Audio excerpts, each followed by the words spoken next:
hey, mister, won't you tell me your name? I have nothing and I'll give you the same. Hey, hey, mister, won't you tell me your name? I am no one and I expect the same. You're not alone. You're not alone. You're not alone in the seed you sow. You're not alone. You're not alone. You're not alone in the seed you sow. Hey, hey, sister, why you looking away? I have nothing and I'll give you the same.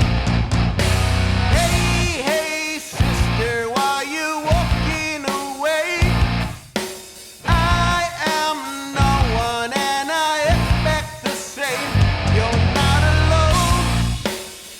You're not alone. You're not alone in the seed you sow. You're not alone. You're not alone. You're not alone in the seed you sow. Hate to be bold, hate to be cold, hate to be the one to tell you what you owed. Hate to be bold, hate to be cold, hate to be the one to tell you what you owed.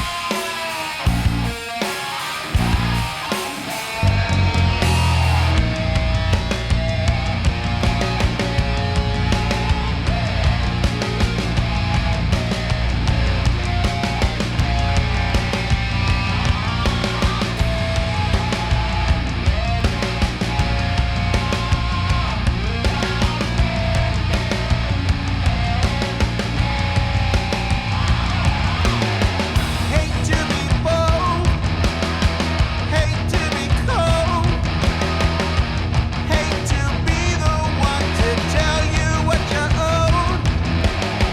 Hate to be bold, hate to be cold, hate to be the one to tell you what you owed. Hey, hey, mister, won't you tell me your name? I have nothing and I'll give you the same. Hey, hey, mister, won't you tell me your name?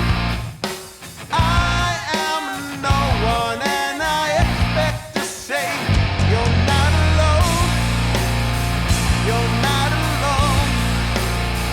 You're not alone in the seed you sow. You're not alone. You're not alone. You're not alone in the seed you sow. Hey, hey, mister, won't you tell me your name? I really like that a lot. The band is called I. The track is Nothing. And let's see who we've got on the line from the band. Let's see. Al, are you there? Yeah, I'm here. Hey, welcome. And do you have anyone else with you, or is it just you? No, it's just me today. No one else wanted to get up. Oh, I gotcha. Yeah, it's early there, right? Because you're on the West Coast? Yes, it's 8 o'clock over here. Oh, that is understandable. Yeah, I don't want to get up at 8 o'clock either, but I totally get it. Yeah. I totally get it. Yeah, I'm the only one. I'm the only one who's used to getting up early, so I got this one. I gotcha. Yeah. Well, I'm glad you're with us. I really like that song a lot. And Thank you. Absolutely. I have questions about it too, because obviously as you're listening to it, you know, even if someone doesn't know anything about the background of the song and what inspired it and all of that, it's obvious that there's a message there. And I wanted to ask you about that first and kind of start there, because I think it's an important song, and I think that you can reach people through music in ways that you can't reach them from just trying to explain to someone, for example, why they should care about something, what's Right. going on that they should be concerned with. But you can Hmm. reach people through a song like that. So can you kind of talk to us about that, about what the song is about and what inspired you to write it? Sure. What inspired me was kind of a funny story. I was walking out of the 99-cent store. We have those. I'm not sure if you have them where you're at. They're just basically like discount stores. Oh yeah, we have them Uh, too. Yeah. okay. I was walking out of one, and a guy came up to me and asked me for spare change. And trying to be funny, I said, "Dude, I just walked out of the 99-cent store. What makes you think I have any any change?" Yeah. And we both kind of had a laugh about it, and I just told him, "Hey man, you're fishing in the wrong pond. You need to go to like a legit supermarket. Maybe you have better luck." And that kind of got me thinking how someone's asking for change at a 99-cent store, which really shows you like, and then myself, getting groceries there, I honestly didn't have any change for him. So it just made me realize how close we all are to just being in each other's position, so to Mm-hmm. say. Mm-hmm. And so that's what kind of got me thinking about it, writing the lyrics and the line, "I have nothing and I'll give you the same." That was literally what happened. Mm-hmm. And so that started it. And I wrote the lyrics first, just I'm not a good storyteller. I wish I was. I wish I could just like make up a story about, you know, whatever and then turn it into a great song. I'm not. So I tend to write about experiences Mm-hmm. or things like, fears or things I've been through or whatever. So this is exactly what nothing is. And we in LA there's a big homeless issue. Yeah. A lot of, and you see a lot of it is mental illness issues. A lot of it is just can't afford to live in a house. It's either, some people have jobs but they can't afford to rent, so they Mm-hmm. live in their cars. So that's what pretty much the song's about, and how it's really shocking when you really think about it. You put yourself in their shoes, and how quickly the roles could be reversed. Absolutely. It's interesting that you put it that way, because I was having a conversation with someone very recently, in fact, about how, I look at my own life, and, I'm an entrepreneur and I've taken a lot of risks, and it's actually shocking to me when I think back of how many times I've been on the edge, like really on the edge of maybe ending up homeless, or ending up not knowing how I was going to eat. Hmm. And you're right when you say that, people take for granted. It's very easy to take for granted if you've had a relatively smooth ride, shall we say, Right. that everything's always, that is always going to be that way. But so many people in this country are closer to the edge than maybe they even want to realize. They always say, don't look down, because it'll scare you, right? But they talk about how most people don't have enough money to handle an expensive emergency. It's Right. we're all closer to that than I think a lot of, not all of us, but a lot of us are closer to that than people realize or want to think about. Um, Right. I think someone heard someone say once, we're like one or two paychecks away from being homeless at all times. oh yeah, oh yeah, For a lot of us, a lot of us don't have, the big savings or the investments. A lot of us don't live that way. right. So it's like you said, it's a fine line sometimes. Yeah, and where you are, that area certainly is known for that. I think all the major cities in California really are known for having a terrible homeless problem, and it's terrible everywhere. Hmm. Absolutely, but I also think too, what's very relatable about the song is, I think everyone has experienced that too, where you're not in that position, but you're not exactly thriving either, and maybe you're walking, yeah, maybe you're walking out of the dollar store, or any kind of store, and somebody's asking you for change, and you're like, things are tough all over, man. I don't have anything to give you. I'm barely making it. Right. Right. I think that's very relatable. What's the response been to the song? Like do people kind of hone in on the message? Do they get the message when they listen to it? Yeah. It's 50-50. Some people just like the groove of it. Mm-hmm. Some people just like it because it says like that kind of like heavy guitar, uh, kind of metal thing to it. Yeah. So it really depends. Then we have some people who actually have come up to us after gigs and said like, oh, and they tell us their story. Oh, that was me once.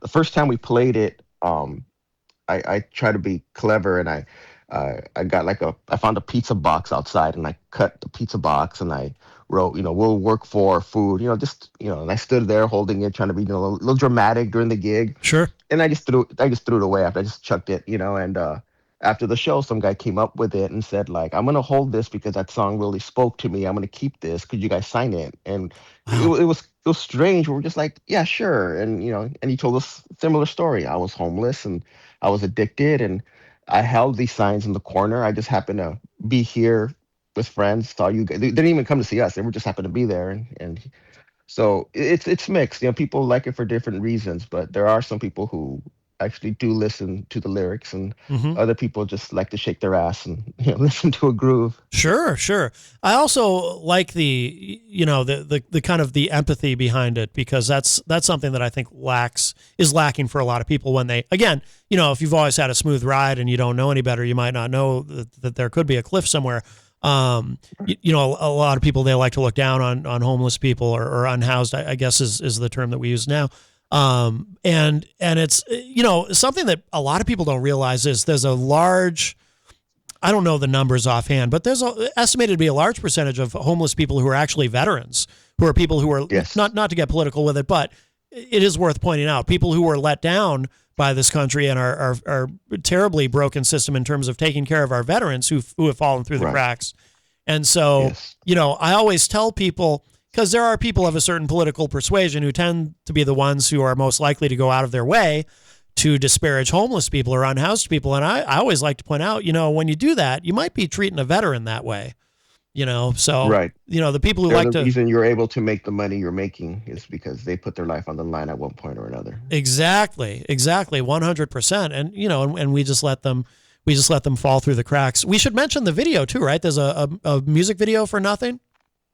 Yes, that's how it kind of got.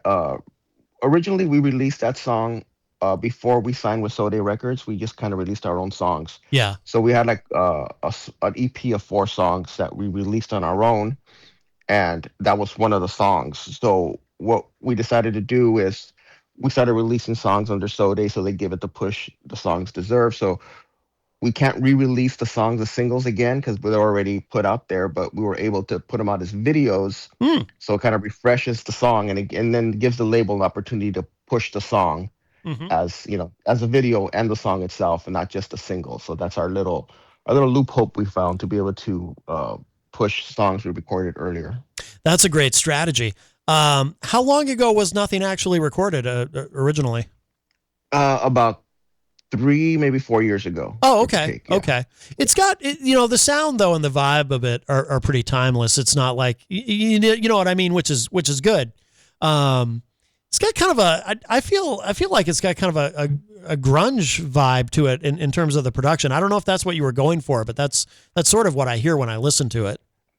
Yeah, we get that a lot, and it's funny. Paul, the guitarist, the guy who we got the band together, he likes to embrace that grunge sound. And me coming up in that time, I hated that word grunge because I figured like it's just rock, man. That's Right. a a label someone put on it to sell flannels, Right. But but it's funny when when people were asked about it. The way I explain it is 'cause we're not kids. We're all older. So we grew up in the '90s listening.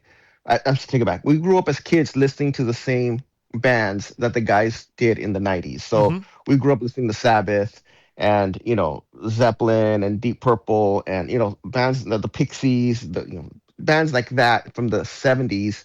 So that's what influenced us to write our music. It just so happened that the guys from Seattle also heard those bands, so therefore our sound is similar. But we never like said, "Oh, we need to sound like Alice in Chains," or "We need to sound like Soundgarden." We always wanted to sound like Black Sabbath, or Oh we yeah. wanted to sound like Pink Floyd. So we kind of have the same influences. So yeah, our music would have been, if we would have been out there more in the '90s, our music would have fit in perfectly. But yeah, but it's not on purpose. Like, let's be grunge. It's just we just want to be Black Sabbath and King's X. That's all we want to be, and sometimes it Oh, just kind of lands that way.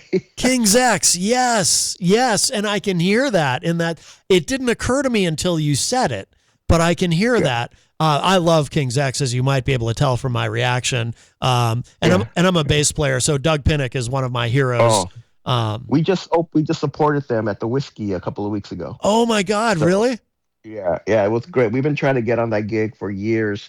Every time they come to town, and this time we found the right promoter. We hooked us up, and we're able to support them at the Whiskey. It was one of those they say not to meet your heroes, but yeah, that's wrong. We got to meet the guys, and they were great, and they were cool to us, and it was Oh, cool to play with the King's X fans yeah. that we know, like, okay, they're probably going to appreciate what we're doing, and we had a great rapport with them, and we sold merch and CDs, and we got a bunch of new fans out of it because you know they love King's X as much as we do, and I'm Yep. sure King's X should have been huge. They should Yeah. have been Yep. like the biggest band in the world, because if it wasn't for them, a lot of this '90s stuff wouldn't exist.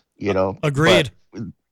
But so when they play a club, everyone there is a hardcore King's X fan. Yep. So it was one of our, like, we gotta get on that gig. So Oh. yeah, we only agree on two bands when we got together. You do the whole "who are you influenced by" when I first met Paul. Yeah. We only agreed on two bands: King's X and Black Sabbath. No kidding. So yeah. So that's the way it worked out for us. Those are great choices. Sabbath is also one of my favorites, but yeah, I met King's X a long time ago. She's like literally decades. And I got to interview Doug Pinnick. I think he might have been the Oh, first musician I ever actually sat down and interviewed. Now that I'm thinking about it, oh, and wow, what an amazing guy! I mean, just so gracious. And right. I wasn't the only one there participating in the interview, but he gave us a lot of time, and yeah, it was just really incredible. Um, but yeah, but I can hear all that in that song, that King's X and Sabbath, with the guitar tone and everything, just really really good. It's funny too because you don't like the term grunge, and I totally get it. I reflect back now on that time, and it's like grunge kind of became the catch-all term for Right. anything that came out of Seattle. And if you think about the bands that were big at that time that got labeled as grunge, they all sound very different. Like Alice in Chains doesn't sound anything like Pearl Jam, which doesn't sound anything like Nirvana. And Right. all these bands got put in this box. Uh, Right. That's always my argument, but it's like it's always an argument I lose, because, like, it's grunge is a thing now, like new wave, or like hair metal. mhm. It just kind of became a thing, and it's a real term now. But I did my best to fight it off, but I guess I lost that one. It's huge right now in the UK. We have a lot of guests from the UK, and apparently grunge is very much the big thing over there right now. Oh, really? Wow, Yeah, surprised me, but that's right. but yeah, absolutely. Now, so tell me about the history of the band, because I originally form in the 90s? Am I understanding that correctly? Yeah, yeah. We were kids. Paul and I first started out in the '90s. We had a short run just doing like local. There was a small scene in East LA, Montebello area, and we played there for a few years with two other a different bass player and drummer. And we did our run, and nothing happened for us. And then eventually we just kind of, like, went our ways. I got married, had kids. Just Paul, he's always been a musician. Like, right now he's in Chicago. He plays bass for Vinny Appice, Oh in wow, his Sabbath band. So he tours with Vinny, nice. as a bass player, but he's actually a guitarist. But, like, bass player gigs are way easier to get than guitarist gigs. Oh, So absolutely, hundred yeah, so percent. he's always been a musician. He's always played covers and tribute bands his whole life. And then I would say a good 15 years passed, and then we just kind of run into each other again, and we just started talking, and we said, like, hey, let's start writing again. With no expectation. Let's just write, just do something. I just wanted to reconnect with him, and Hmm. I knew that's pretty much the only way we're gonna reconnect. And then yeah, so we started putting music out, and we got contacted by Sam from Sode, who was interested in signing us. Which is funny, because when you're a kid, that's all you want to do, right? You just want to get signed, and you're thinking about like back in the days, you get signed, you get a bonus, you get the Mhm. road, and it's different now. We weren't even looking for that; it just kind of happened. And we're just like very grateful, like, oh, cool, he wants to sign us and put us on his label and Yep. distribute to us. So it kind of happened backwards for us, but we're very grateful. So yeah, we started early and then took a break and started up again. Yeah, I always laugh about the misconceptions and misperceptions people have about how I don't think this is largely the case anymore, but certainly was a time when people assumed that if you got signed, it meant that you were now you were flying on a private jet out to L.A. and hanging out Right, with supermodels and staying at the Playboy right. Mansion and now and driving a Lamborghini and all of that Yeah, and it it's not the '80s and Motley Crue anymore. Yeah. Right, right. Yeah. and let's be honest, it wasn't even that way for Motley Crue until they started to really sell some records and sell some tickets.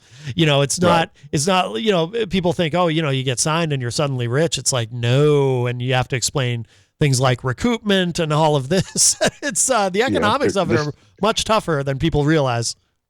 yeah, there's still a lot of work to do after Absolutely. you sign that contract. Yeah. Absolutely. Now, so when you guys kind of put the project away the first time, was it always kind of in the back of your mind that you might revisit it someday, or at the time did you feel like, "Oh, I'm done with this, moving on, getting married, focusing Well, on that?" I can't speak for Paul, but for myself, yes. Not just specifically this band, but just being creative. See, I have bipolar disorder, and Okay. I didn't know until I was, almost 30. So being able to be creative and to be able to like, just purge whatever's in my brain and put it into music or just, writing it down, poetry or just journaling has always helped me. And I left that thinking, okay, that's in the past. Now I'm just gonna, you know, be married and raise kids and have be not be a musician anymore. But it bit me in the ass because it that creativity wasn't there Hmm. purposely. I purposely put it away, Yeah. and it really just didn't work with me. It made me a monster at times. So yeah, I did think about it and I did miss it, but I really didn't realize that was the key to my sanity, if Yeah. that makes any sense. So yeah, so as soon as I had the opportunity, like during that time, I did like a couple of cover projects. Like, hey, we're gonna do a party. You want to play some cover songs, stuff like that. And that's when I realized, like, okay, I miss this. I miss the rehearsals and the guys and the songs and Yeah. so yeah. For myself, yeah, it was always in the back of my head. I just didn't realize how much I needed it until all hell broke loose, and I Right. realized there's something missing in my life, and that was it. Well, especially too, where you're someone who, and again, we talked about the song "Nothing." You're someone who clearly has something to say that you need to express. So I can see where it makes sense to me how you explain that, how you realize that was missing from your life and you needed to get that back. Um, Mhm. so what's with the current lineup of the band? Is it the same? Is it the same four of you or?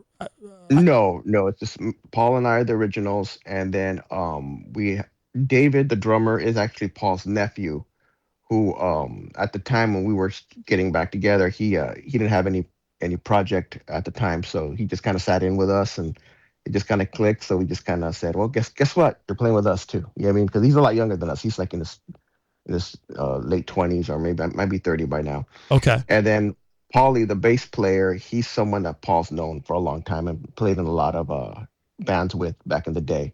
So we just recruited him, and same thing. We said, "Hey, we're doing this show. We just need someone to sit in with us." He learned the songs, and we just kept saying, "Hey, we have another one. You want to do it? Yay, we have another one!" And now we just kind of tricked him into just hanging around. So yeah, It's nice when it comes together organically like that. Instead of yeah. saying, okay, we're gonna hold all these auditions and do all this stuff, but when Oh, it and we could spend hours talking about some auditions we try to have. They're nightmares and they're hilarious at the same time. It's rough. yeah. It's rough. Not just the playing, but like where we say like the guys who get all the gigs because rule number one, don't be an a-hole. Hmm. And you'd be surprised how many guys you meet who are auditioning and they're just like arrogant or a-hole or you know, and not to mention whether they could play or not. But it's Right. yeah, there's some stories there with the audition. So luckily we didn't have to. We did it for a bit until we realized let's just start tricking guys into playing with us and, that we Yeah. know. And There you go. Yeah. Maybe some of the guys Mm-hmm. who are auditioning, maybe they thought they were going to get the private jet and hang out at the Playboy Mansion and all that. Could be. Could be. So does the early material, because obviously you guys have a history, does the early material survive, or are you focused on writing and recording just new stuff, or how does that work? We brought with us, I believe, two, maybe three songs that we recorded, that we played. Three songs that we played back then. The other ones we just, they either morphed into something else, or Paul used them with other projects, as far as the ideas. Yeah. But three songs we brought with us that we felt still kind of had enough you know fit with what we're doing now, which Okay. really isn't much different, but yeah. Yeah.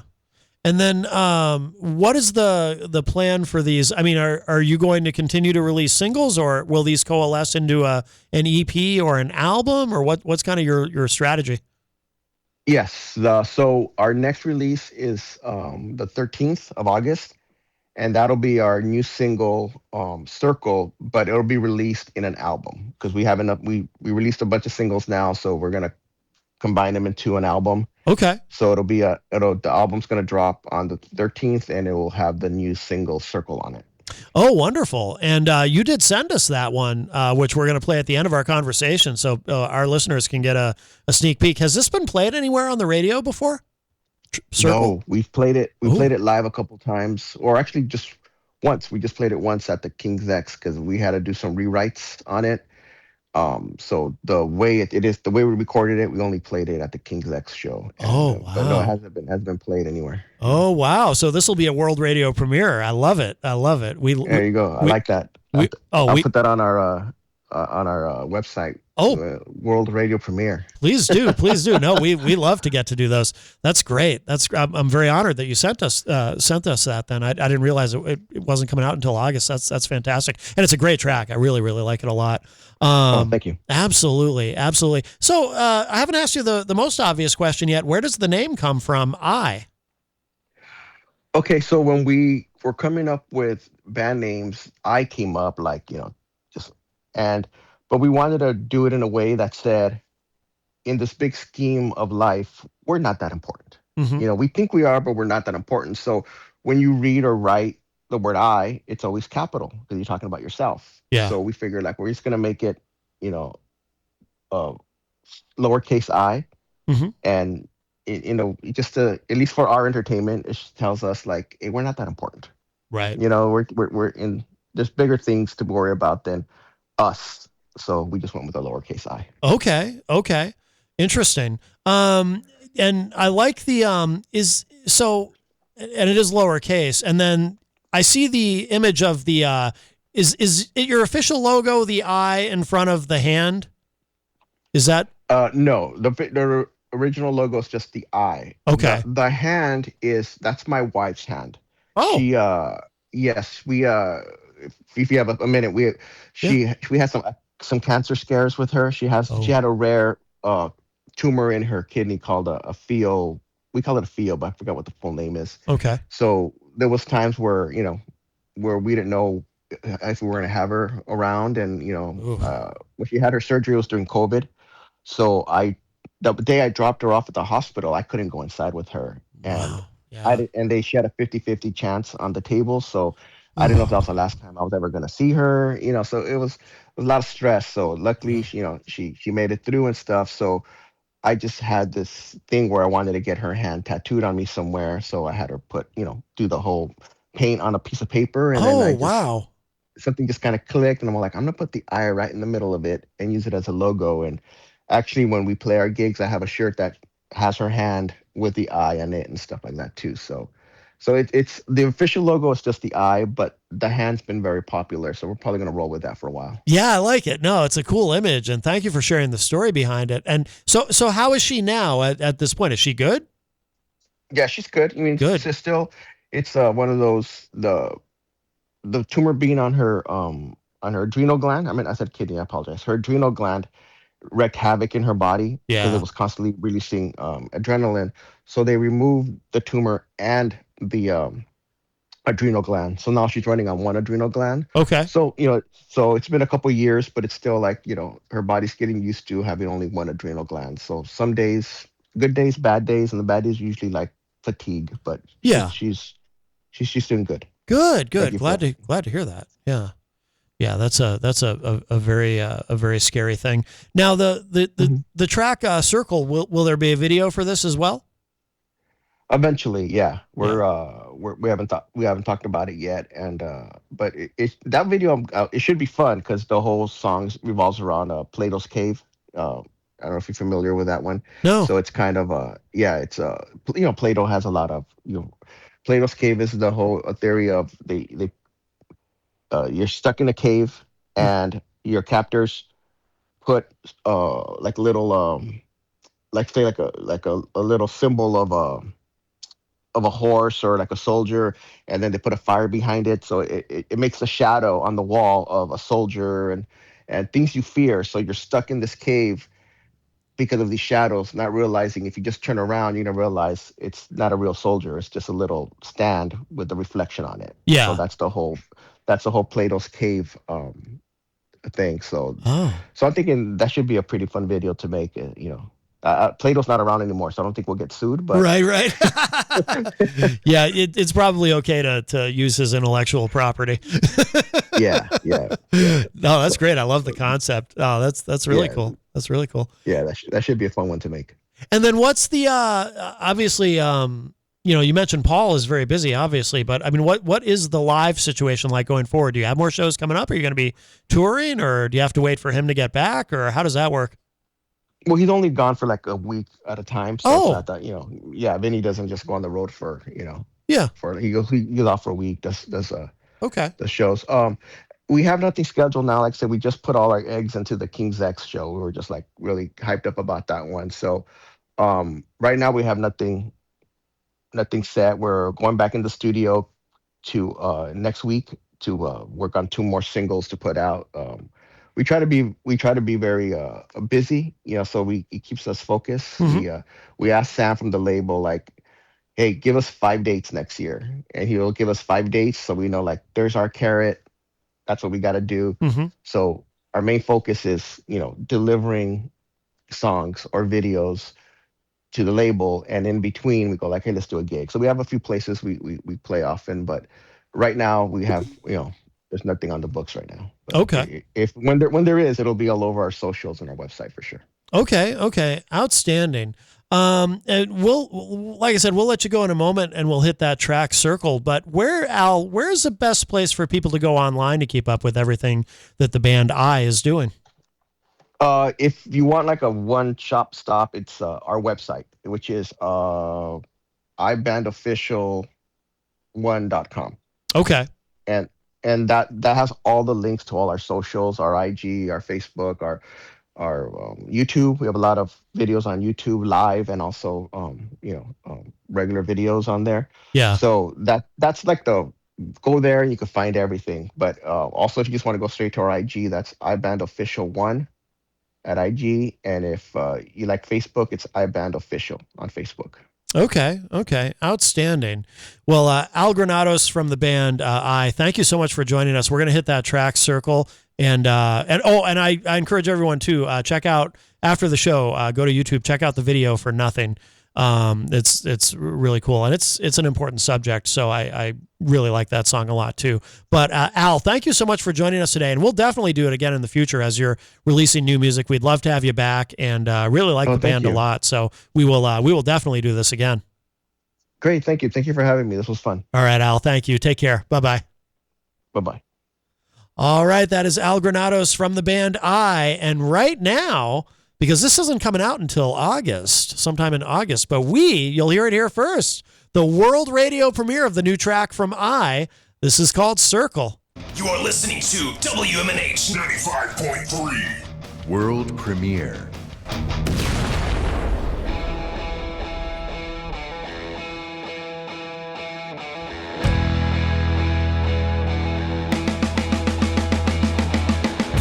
I take comfort in my scars, and I have the right to be forgotten.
There it is. That is the world radio premiere of the upcoming single Circles, and the band is I.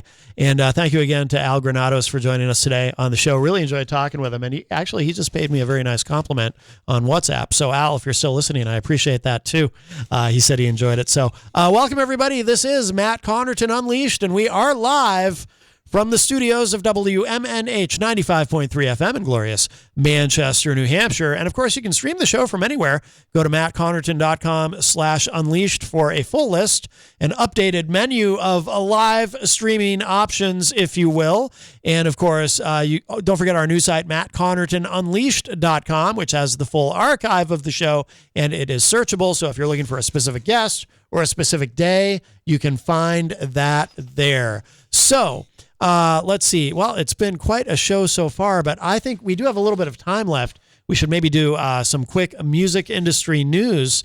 I did not know that this was going on, but, artists suing record labels is not a terribly unusual thing, it would seem. And usually when we talk about one of these stories, it's usually Universal Music Group that is being sued. But this time it was not. This time it was Sony Music. It's funny because when Al was on the show, we were talking a lot about the 90s. Well, there's a 90s band called Lit who had a song you might remember, a pop punk song called My Own Worst Enemy. And they have just settled a streaming royalty lawsuit with Sony Music. Again, artists suing labels over royalties is not a new thing. And that predates the internet. That predates streaming. It is not unusual for an artist or an accountant who works for an artist and so on and so forth, a business manager who might work for an artist, to at some point in time say, hey, I think we're missing some money. I don't think, this my client here has been selling millions of records and they're only getting a small pittance, and the legal department looked at the contract and apparently there should be a lot more money than what is currently going to my client, etc. So maybe we need to sue the label over that. It's not a new story. Now, taking that and applying it to the era of streaming, which we're in, that part is somewhat new, although not really that new in 2026. Streaming's been around for a couple decades now, but these stories continue. But I didn't know that this one was going on. I didn't know that Lit was suing Sony Music. It says here, and again, this is from musicbusinessworldwide.com, which if you're a regular listener, one of my absolute favorite sites for music industry news. It says Lit, the band behind pop punk hit My Own Worst Enemy, settles Sony Music streaming royalty lawsuit. Lit, the rock band behind the 1999 single My Own Worst Enemy, has settled its lawsuit against Sony Music Entertainment over streaming royalties. Never liked that song, by the way. Not that I don't like Lit.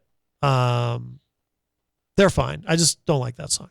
The band and the major label reached a settlement in principle, according to a July 7 court filing reviewed by Music Business Worldwide.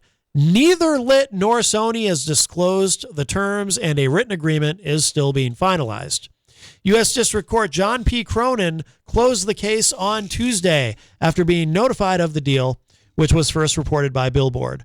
The members of Lit sued Sony in the U.S. District Court for the Southern District of New York in March over their streaming royalties. The complaint was brought by frontman A.J. Popoff, guitarist Jeremy Popoff, I assume they're brothers, bassist Kevin, unless Popoff is a common name, which it's not, bassist Jeremy Baldez, and the estate of late drummer Alan Schellenberger, as Music Business Worldwide reported at the time. Sony, which acquired RCA Records years after the label signed the band in 1998, had been paying the musicians a 14% U.S. royalty rate on streams. Quick note here before we go any further. That's another thing that happens a lot. Consolidation, right? One record label buys another record label. Now all of a sudden, some of the artists who are on the record label that got bought, they're not getting their money. Or, there's a term that I learned a couple of years ago that is common it describes a practice common in the music business. Spaghetti accounting, which is where the accounting is done in such a way that it makes it very more convoluted than it necessarily needs to be, which makes it hard to do forensic accounting, which is when you try to figure out where the money is going and why some of the money isn't going where it should be, and or why not enough of the money is going where it should be going, etc. But this is the thing: when one record label buys another, if you're on the record label that's being purchased, again, this is something where if you're that artist, you want your legal team, you want your management, whomever is keeping an eye on this, you want them in there making sure that you're getting everything that you have coming to you. It says here, the band argued the 1998 RCA contract entitled it to 50% of net receipts whenever a master is licensed, treating an on-demand stream as a master use license rather than a sale. So master being the master recording of the song, which is obviously what gets distributed to these streaming platforms, because the streaming platforms, obviously you want the platform to have the highest possible quality file of your music if you're an artist on a platform, right? But according to the band argues, or their legal team argues, according to their RCA contract, they're entitled to 50% of net receipts when the master is licensed. So in this case, the master is licensed to a streaming platform. So 50% of that revenue that's generated by that track on that platform. So continuing on, again, this article from Music Business Worldwide. In a parenthetical, the band's 1998 contract gave an example of such a license. Quote, RCA's license to another person of the right to embody a master recording on a website in a so-called streaming format, which is not subject to the digital download of that master recording by a viewer, unquote. When the 1998 deal was signed, Napster had not yet launched, and streaming services such as Rhapsody did not arrive until the early 2000s. Lit claimed the language entitled it to more than $800,000 in unpaid streaming royalties. The band's attorney, Chris Vallejos, in the complaint said, quote, Sony's failure and or refusal to account properly to plaintiffs for streaming royalties received from licenses from third-party DSPs, digital service providers, under the 1998 agreement has damaged plaintiffs in excess of $800,000 in unpaid royalties as reflected on royalty statements rendered from January 1, 2021 through December 31, 2026, unquote. The complaint also alleged that Sony used the wrong formula for video streaming royalties and that it never applied the escalated rate its deal called for once A Place in the Sun, which is the album that song was on, reached gold and platinum status. That's, the song My Own Worst Enemy. That's from the album A Place in the Sun. Reduced royalty reporting had also lowered the band's pension contributions and affected its health insurance eligibility through SAG-AFTRA, the complaint said. According to the complaint, the band had tried to renegotiate since 2023, but Sony offered a half-hearted defense of the rate before it stopped responding. Vallejos said in March, quote, this is something that we were hoping we could resolve before having to file a lawsuit, unquote. A lawyer for Sony later said in a May court filing that the band had begun settlement talks after suing, according to Billboard. MBW, Music Business Worldwide, has reached out to Sony and its management team at Shelter Music Group for comment. The case landed as Sony faces other royalty claims in the same New York court. Again, as I said, this is a common story. And these labels use spaghetti accounting to make it very difficult to figure out exactly what's going on, what is not happening that should be happening, and so forth. They make it very complicated for a reason. For the same reason anybody who makes their accounting very complicated does so. It's not even necessarily, I don't know, that they're trying to hide stuff, but they're certainly trying to make it so it's not easy to find. I guess that is in effect hiding something, but they don't want you to figure out how, Universal Music Group, we talked about this on the show. Universal Music Group, and again, not to conflate them with Sony, but they've been sued a bunch. they were, I don't know whatever happened to it, but we talked about it on the show. Limp Bizkit was suing Universal Music Group because apparently UMG, if you're an artist on UMG, you are provided with a portal. It almost sounds like, like if you have a bank account and you use your portal to check your banking information, your balance and whatever, you log into the portal, right? UMG actually has a portal for their artists, their signed artists, where they can log in and check what's going on with their royalties, how much they're owed, or how much they might owe in recoupment, which is another subject. We won't take that side street right now, but you can check all that through this portal. But apparently, the portals don't always work. Limp Bizkit's accountant was trying to, or accounting firm, was trying to sign into the portal at one point, and they didn't have the right password, and they tried to create a new password, but the portal wouldn't let them, so they had to really, this is wild, right? That this goes on. And then so they tried to contact somebody at Universal Music Group so they could update their password so they could get into the portal, but no one was getting back to them. This is how these labels treat their artists.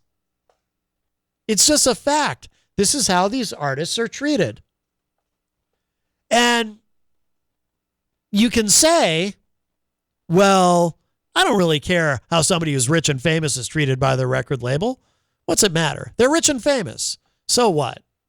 Talk about your first world problems. I get that, but it doesn't just happen to artists who are already rich and famous. The guys from Lit, they had that one huge hit. I don't remember if they had any others. If they did, I'm not remembering them, which makes me think, and I have a pretty good memory for that, but I don't always remember everything. So maybe they did. I don't remember. I remember them being really big off of that song for a short period of time. But I can tell you this, being really big off of one song for a short period of time does not make you rich. It helps. It doesn't make you rich. Being really big over a prolonged period of time might make you rich. But if you have one hit song and one platinum album, you're not, unless you take really good care of your money and you invest it and all that, but just based on that alone, that income alone, you're not wealthy for the rest of your life based on that. So, no one should be treated this way by a record label. This is why there's so much antipathy toward the major labels, the major label system. When do you ever hear anyone say something nice about Universal Music Group or Sony or Warner Brothers or any of these labels? When do you ever hear anybody say, they really, if you're signed to that label, they really treat you right. They really take care of the artists. That's gone. Now, even if they do sign you, they want you to already be a ready-made package, which that part I understand. They want you to already be, at the very least, internet famous before they're going to make you really famous, right? Or try to. But it's a terrible system. They really abuse their artists. Okay, so getting back to the article, because there's an example here of what I'm talking about. And again, this is from musicbusinessworldwide.com. It says here, Jermaine Dupri and his So-So Def companies sued Sony for more than $18 million on Monday, July 6th, alleging unpaid and underreported royalties on records by Criss Cross, Escape, Usher, and Mariah Carey. $18 million. Now, I understand just because they're suing for that doesn't mean that is accurate and that they are actually owed that much money.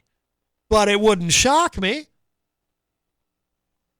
Especially, well, let's look at that phrase, alleging unpaid and underreported royalties.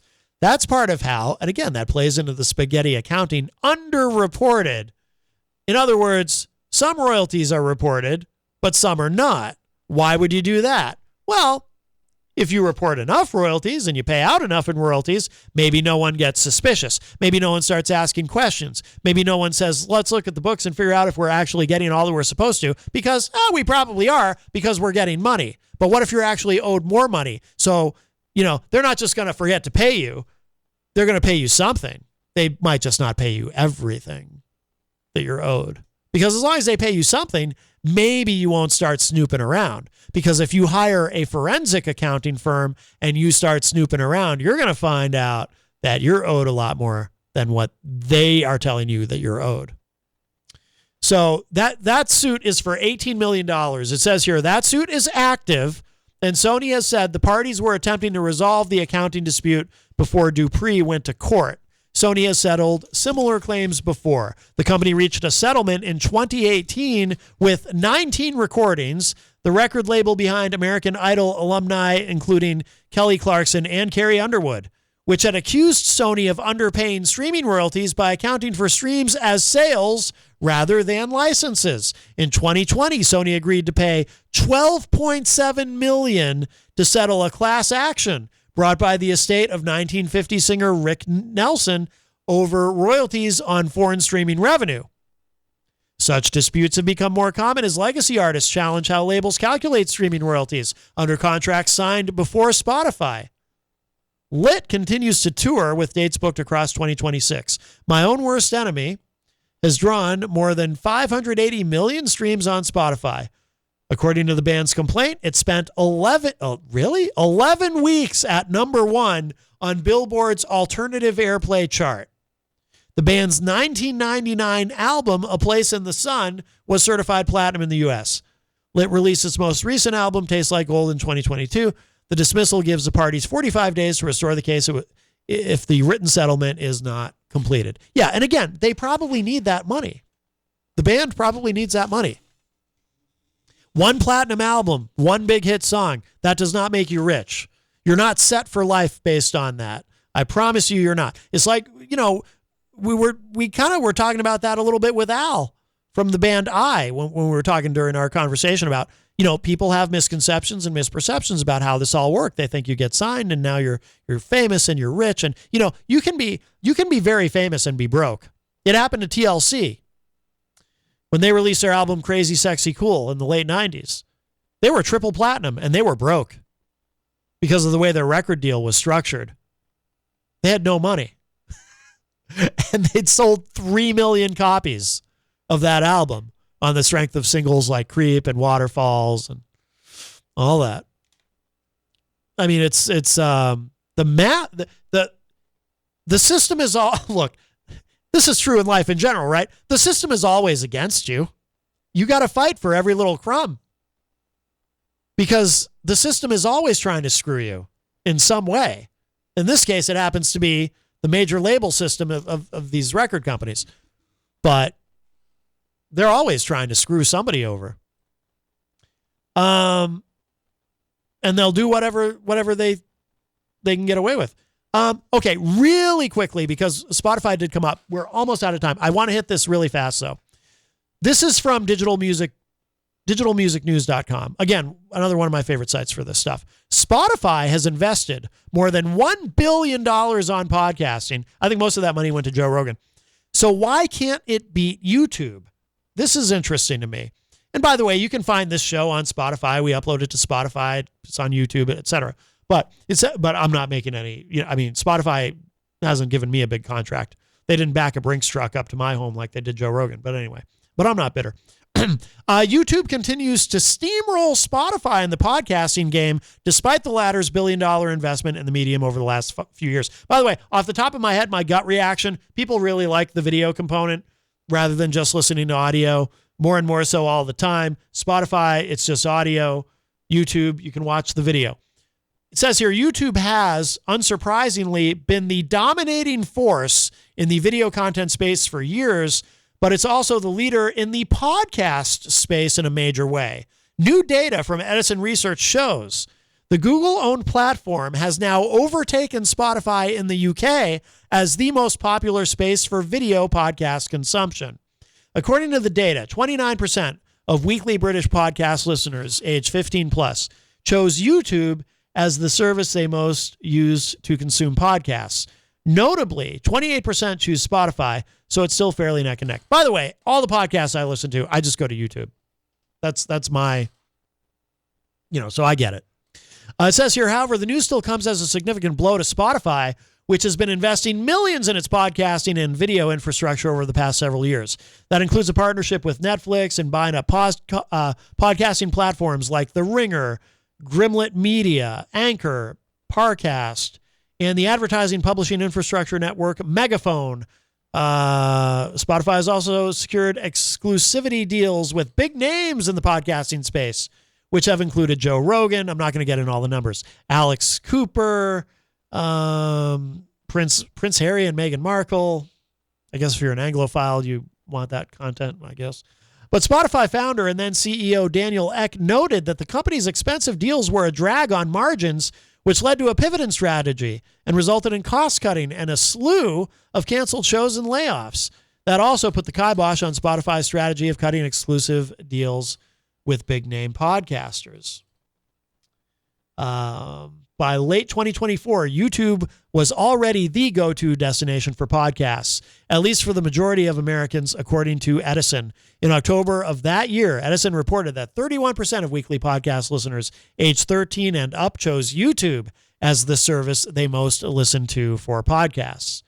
Edison noted, quote, "A few years ago, YouTube might have seemed like an unlikely platform for podcasts. But as the world of podcasting evolves, many podcasters have embraced video podcasting, recording their shows in both audio and video formats. Not only can podcast consumers listen to episodes, but they can also watch video versions of their favorite shows. As video and audio content continue to overlap, creators and listeners are benefiting from more dynamic and engaging experiences."